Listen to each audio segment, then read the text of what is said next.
Ed, good to see you. Hey, how are you?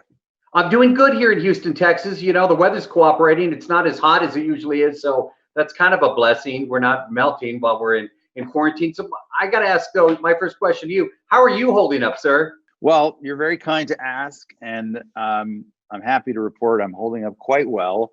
I feel very lucky, quite comfortable here at home, and I just don't have a whole lot to complain about, and a lot to be grateful for. That's for sure. There are so many people out there who are either struggling or just putting their lives in danger to help other people, in hospitals, in grocery stores, in police stations, and you know just it's really inspiring what's going on out there, and it's the thing that I'm clinging to that's given me a little bit of a sense of hope through an otherwise really bleak and anxious time.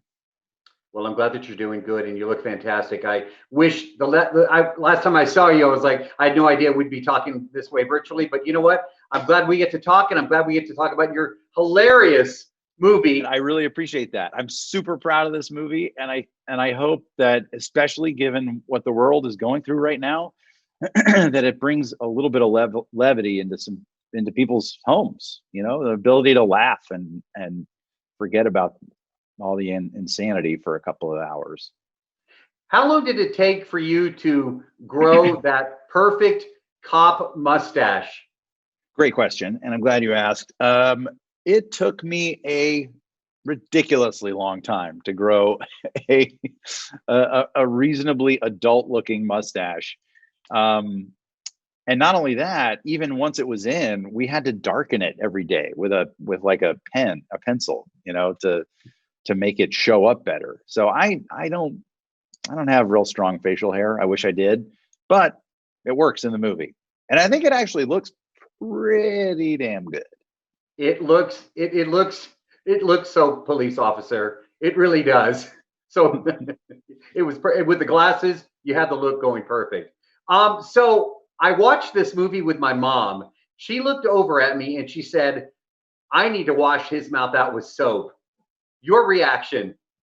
I assume she's talking about Kareem, played by Terrence Garden High, who's 11 or 12 and one of the most foul-mouthed characters in movie history. Yeah, he's how great is that kid? I mean, any other kid who talks like that would be extremely off-putting, but with him, it is so hilarious. It's bizarrely endearing, and he just has this. He just lights up the screen with charisma. I think he's going to be huge. I'm excited for him. You also worked with one of my favorites, Taraji P. Henson. How did you keep a straight face? Because while there's police action going on, it is also heartfelt drama, and there's a lot of comedy.